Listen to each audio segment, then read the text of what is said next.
খেতেই যখন হবে তখন সকাল সকাল কেন নয়? সকালের নাস্তা শরীরের জন্য অনেক উপকারী, আর এটা সারাদিনের এনার্জি বুস্ট করে। আমরা সারাদিন যে কাজকর্ম করি তার জন্য কিন্তু সকালের নাস্তাটাই খুবই গুরুত্বপূর্ণ। তো আমি সকালবেলা রুটি বানালাম এবং ডিম পোস্ট করে নিয়েছিলাম।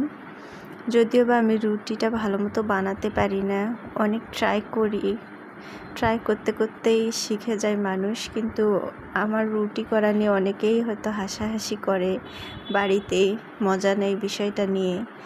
কিন্তু অনেক চেষ্টা করার পর আমি একটু করে শিখছি। ফাইনালি এটা রাউন্ড হয় না, যদিও বা একটু একটু হচ্ছে এখন। তো এভাবে চেষ্টা করতে করতে একদিন ইনশাল্লাহ আমারও রুটি ভালো হবে আশা করা যায়। তো আমি যেহেতু রুটিটাই ঠিক ভালোভাবে বানাতে পারি না, তো পরোটা তো আরও দূরের কথা। তো রুটিটাকে একটু তেলের মধ্যে ভেজে নিচ্ছি। খাওয়ার স্বাদ তো একই, যেভাবেই বানাই না কেন, তাই না? আচ্ছা, ডিমটা আমি পেঁয়াজ মরিচ দিয়ে ভেজে নিব।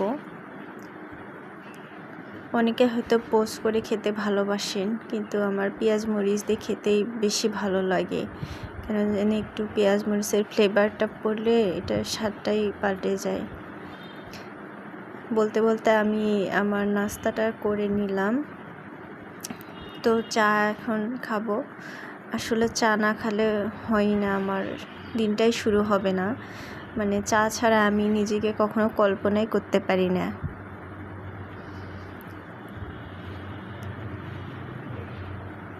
তো চা খেয়ে আমি আমার রান্নাবান্নায় চলে যাব। তো একটু মুরগির মাংস ছিল, তো ওগুলোকে আমি রান্না করব।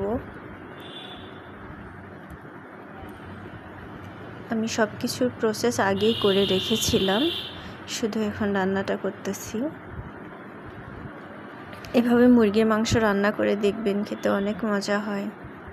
আসলে এই মুরগির মাংসের মধ্যে লেয়ার মুরগিটা মানে বেশি ঝোল রাখলে কিন্তু ভালো হয় না। এটা ভুনা ভুনা করে খেতেই বেশি টেস্ট। কারণ অনেকেই বলে যে এটা রান্না করলে নাকি একটা গন্ধ পাওয়া যায় বা ঝোল খেতে ভালো লাগে না। তবে এভাবে ভুনা করে খেয়ে দেখবেন, অনেক মজার।